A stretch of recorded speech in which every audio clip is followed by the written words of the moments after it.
And welcome back to the Diffusion podcast. Today we have Cecília, a core member of Ipê City, the first pop-up village in Brazil, and also the founder of Late Collective, a design studio for Web3 companies. Cecília, welcome, and feel free to introduce yourself. Hello, Ricardo. Thank you so much for your time. I'm Cecília Veloso. I'm from Brazil, and I'm really happy to be here sharing more about me and also the projects that I'm involved with. Really cool. Cecília, well, you're also a collaborator at the FTC, and we appreciate you a lot. But we never actually had the chance to dive deep into your experience about blockchain. Of course, you can start like from the very beginning, like your professional background, but also explain to the audience how did you get to know the blockchain industry, Web3 space, crypto, and also network states. Awesome. So, yeah, my first contact was for freelance projects for outside Brazil in 2021. And I first was helping with UX and UI design. That is my core background that I have been working by 5 years.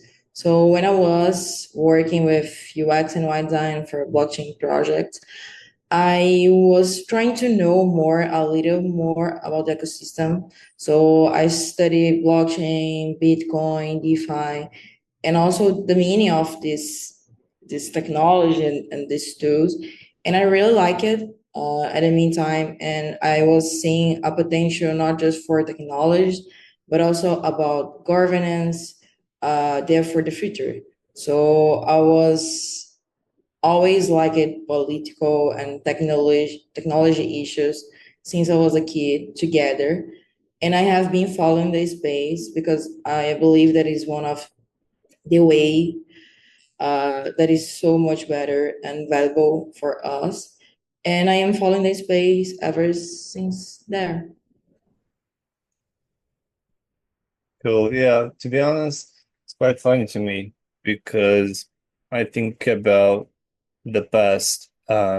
Usually when you get into blockchain, you get into to crypto first. The Yes. the financial part of Part. it is a big thing, but I think it's changing, and I do like it because finance is just one little thing about what we're doing, and it doesn't comprehend, as you mentioned, we're talking about governance, Yeah. especially, and the potential of blockchain. Like I like to always emphasize blockchain because that's the core technology. Web3 is not a technology. Crypto is more a, let's say, a standard rather than a technology. It can be interpreted as a technology, but the technology per se is blockchain. So blockchain allows us to govern ourselves in a different way when we're able to bring information uh, into the digital space in a secure manner, and also you start like letting smart contract to operate in a sense of legal design and engineering that like open doors for a lot of things.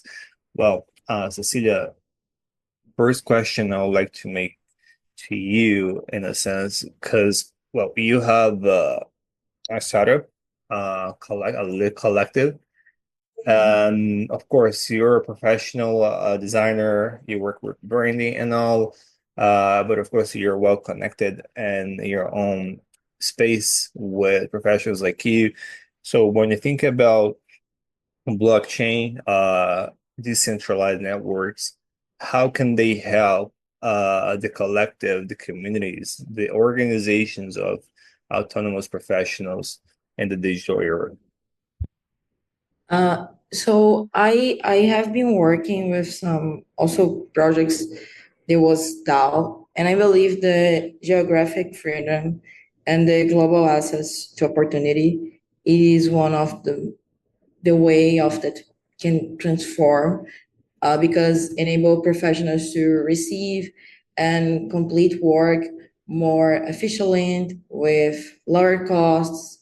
Uh, and faster transactions between countries, and also the opportunity to be working in an ecosystem that is a lot of opportunities for you to study, to know people around the world, like, and to do like really nice things together, like build tools or join some blockchain ecosystem to help to create features and etc. So this is for me, because I really like the topic about the freedom and geographic, and this is really really cool, like to have access and opportunities, and in a way that is really scalable, transparent, and also the majority want. You are really collaborative. So people can create proposals, they can create things together, they can ask for grants, they can have first opportunities with help.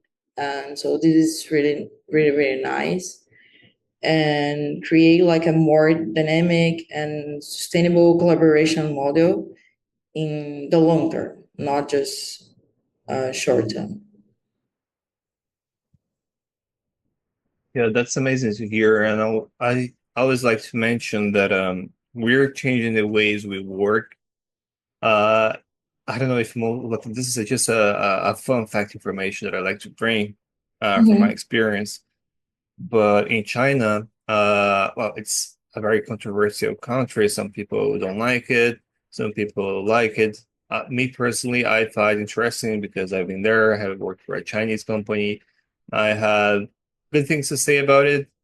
Some things I was like, okay, I don't think this will be something that most Brazilians would adapt. But one interesting thing is, most people don't know as well. In Chinese companies, the employees they have, it's basically the companies are owned by the employees. So this logic can easily be transferred to the blockchain space. Because Mm. now, let's just get Ethereum, for example. Uh, it's a network, but is it just a network when you pay attention to it? I don't think most people are really like at least trying to understand what can this be. I see Ethereum more than just a network, but it's not a business yet, an organization of people operating on a scalable, automatized network, and people have token on it, so they own the network. And what Yes. does that mean? That means a lot because let's say you start building business there, you build a new Airbnb. Yeah, you use the infra of Ethereum and then you use layers to scale and make quicker. But let's say you build a new Uber or a new Airbnb, and then people have tokens of it. So now people can own what they use. And of course, these people using the network, they might be called to work as a community manager. They might be work to produce content on it, to program, to engineer. So now we become owner of what we use, and I cannot stop thinking about. I saw this in China already. So when you get into a business, you become like a more than a stakeholder, a shareholder. Anyway, probably governance is one important aspect of it. From my experience, it's something that we are developing. It's not like some attempts were not quite successful, but from every year we are also maturing as well. I think like cultural plays a huge role in all of this, but we are maturing. So um, what kind of benefit do you see, uh, like when we talk about governance and aligning governance and the digital space with blockchain in the middle? How can blockchain facilitate governance in the digital? Because you have social media nowadays, everyone is talking, everyone is like arguing with each other, but that's because there is no governance. If we found a way to, to create like we see in society. We have the governments and all, but something like that for the digital. Yeah. So I believe that the main benefit it is for the digital governance for collective. It is the collaborative decision making. So we can enable teams to actively shape the direction of the organization but also thinking about how it's going to be sustainable in the long term. So this is not just only make process they are more democratic, but also inclusive and give us the member the sense of the ownership. So when members they have the sense of the ownership, sometimes they need to buy to have that. We are going to be ensuring that it's going to be a greater engagement and commitment to the collective's goals or for the company's goals because they're going to be building this sense of ownership. And I believe that additionally, the digital governance, we can enhance the transparency. So we can, by recording decisions on networks, they are decentralized. We can do making process they are traceable, auditable, and this reduce internal conflicts and increase the trust among members and enables a governance structure that is more scalable and efficient, sustainable about the long term. So I believe these are the benefits, but also really aligned that you was talking. Absolutely. Collective decision. It's quite funny because 4 years ago, I would bring this subject to LinkedIn, and LinkedIn has been changing, but mainly it has been, let's say, predominant, let's say, used by Gen X. You also have baby boomers, which usually are like on working on decision makers roles like boards, but millennials are growing within the platform. Gen Z as well. I think the last 2 years, I saw a lot of Gen Zs coming. But I remember bringing this topic of collective decision, like people, like at the moment I start like talking about blockchain and that, they came up to me and say, like, who do you think you are? I was like, Yeah, I know. wow, you cannot even like founder or bring the, let's say, ideate about that because like they are super defensive. They know what's happening. Like we all know what's happening. Technology is moving fast, and a lot of things like there, let's say, bureaucracy will be one of the things that will be impacted. And let's be honest, a lot of work out there, like administrators, decision makers, is just a lot of bureaucracy. And it's kind of, like once we are the majority on the market, it will become, I think, more often that we see. It may not happen directly on the blockchain level.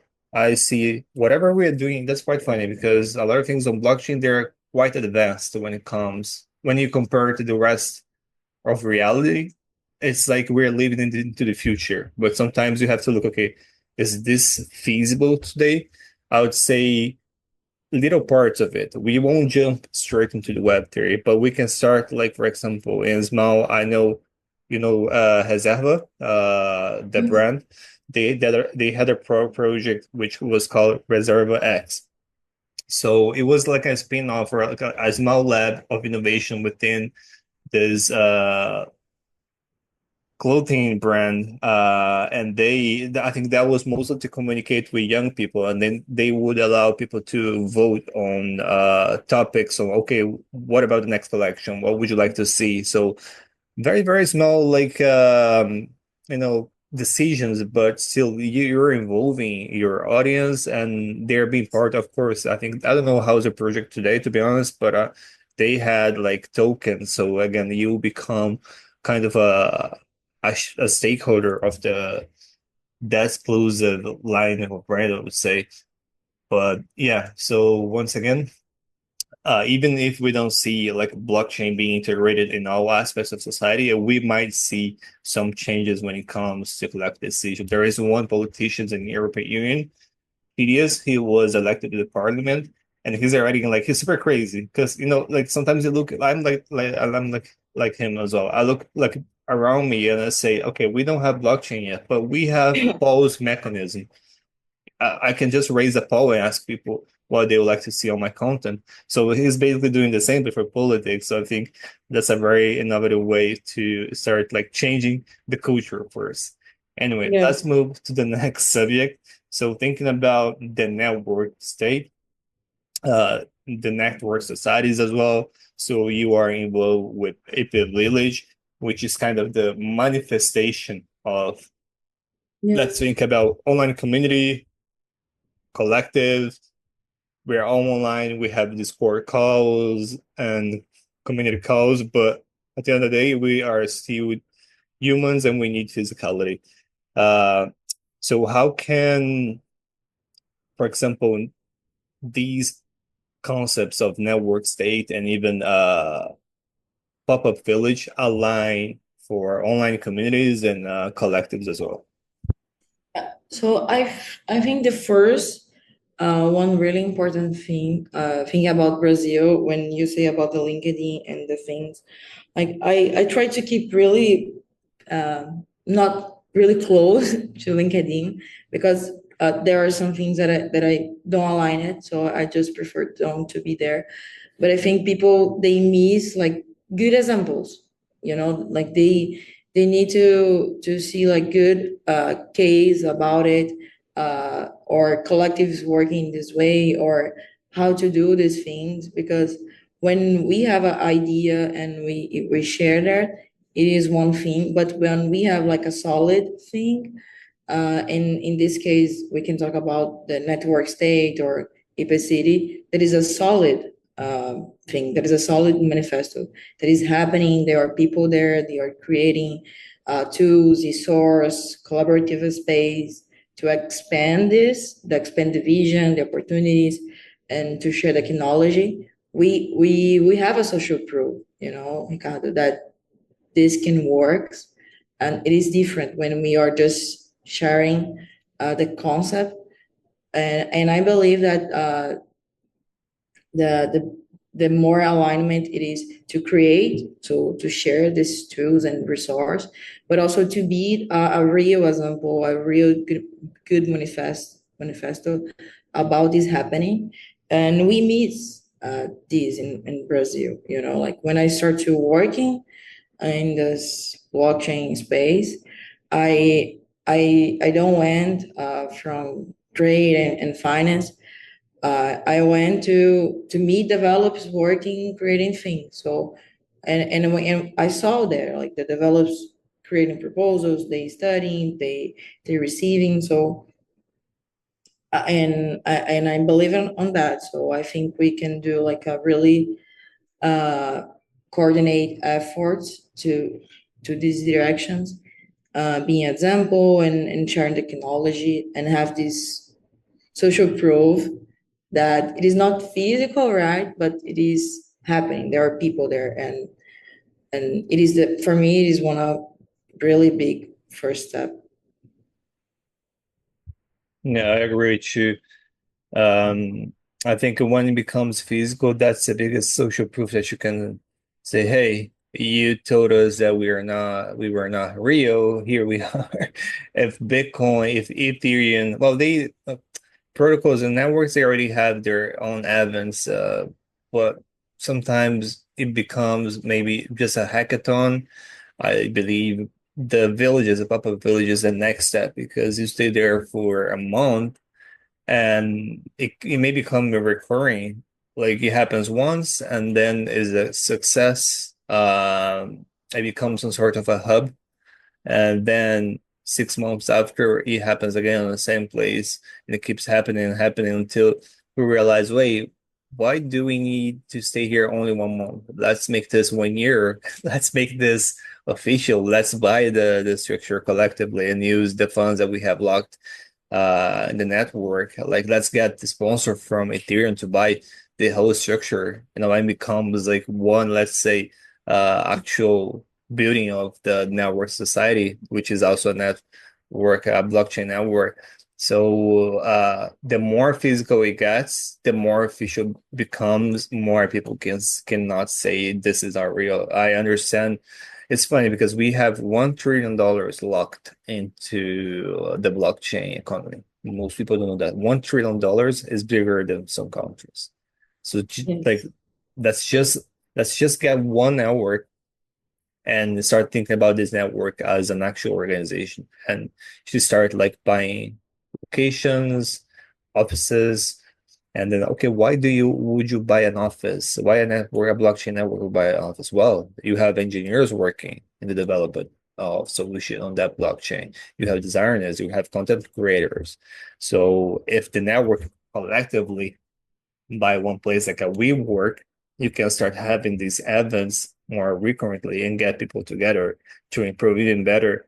It's like we're creating, it's crazy when I think about it. We're creating business from in a different logic. Usually you would build from top down. Today we are building from bottom up in a sense of people working together are creating the business, not just one guy say, hey, I'm founding my startup. Okay, there's a lot of still of that, but in a certain sense, we are learning how to cooperate together, participating into each other's projects, but more naturally. So let's probably focus on Ipê City.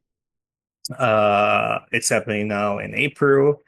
In May, you're a core member, you're deeply involved in what they're doing. I'm also taking part of it, but I'll probably like to hear from you. What's the play of a pop-up city and governance?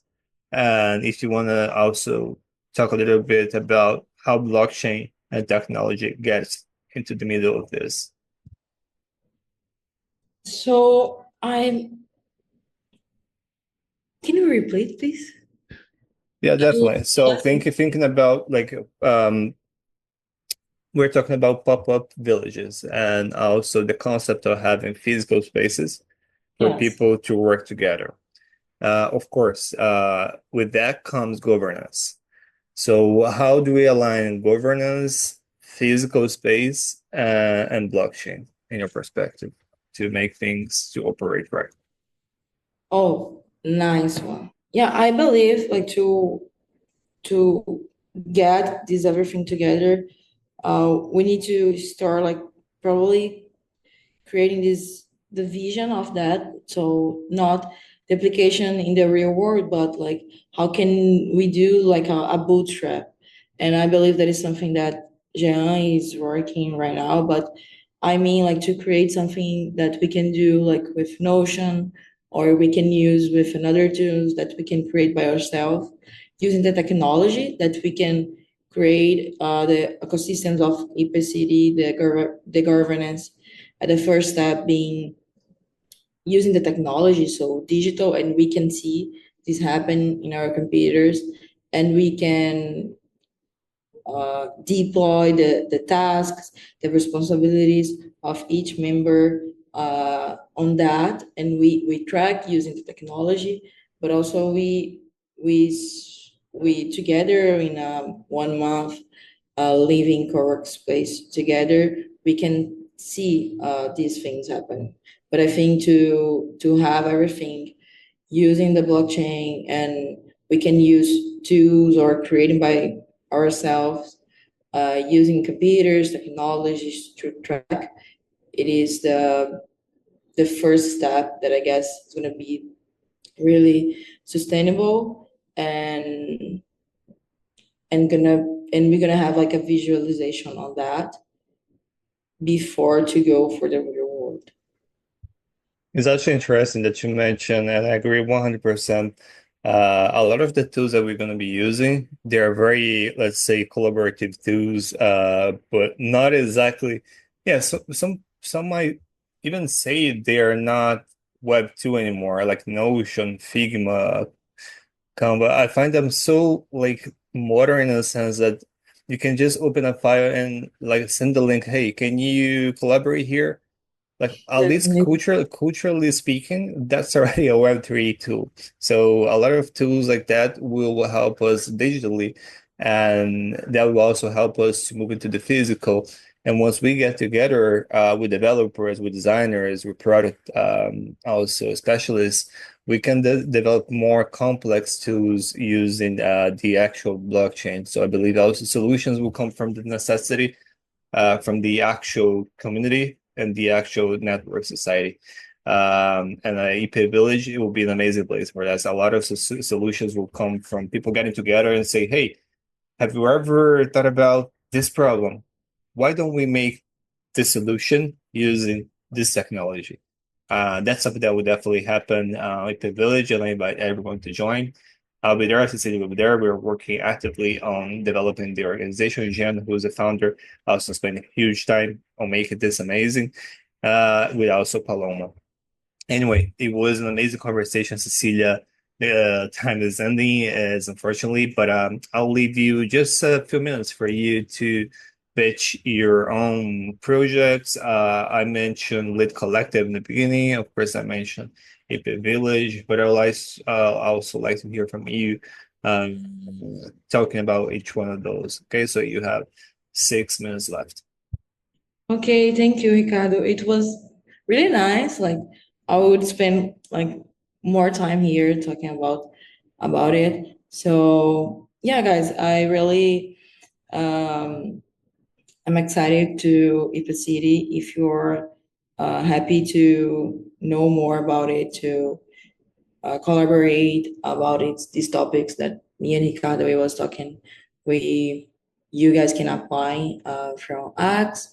And also, if you are a founder of early company, or do you need support with design for branding, product design, and web development, I am really happy to help you with Lit Collective team. And yeah, I guess this all. And you can talk with me from my ex, that is Cecilia VLSCO. Amazing. You're more active on X. I'm active on both. I actually started on LinkedIn, but then I realized like that's gonna be funny. Like for the last 15 years, I never used X. I just one day I say, look, I'm gonna grow my network on X I grew on LinkedIn because to be honest, I believe X can be the LinkedIn for Generation Z. But of course, there's a lot of changes that have to be made to make it more, let's say, healthy. It's a bit crazy. But I think people are maturing as well. Anyway, great to hear that you have your profile there or following you there. And I strongly advise everyone listening to see what the city is building. Anyway, guys, thank you so much for your audience for this podcast, and we'll be back on next week. Bye.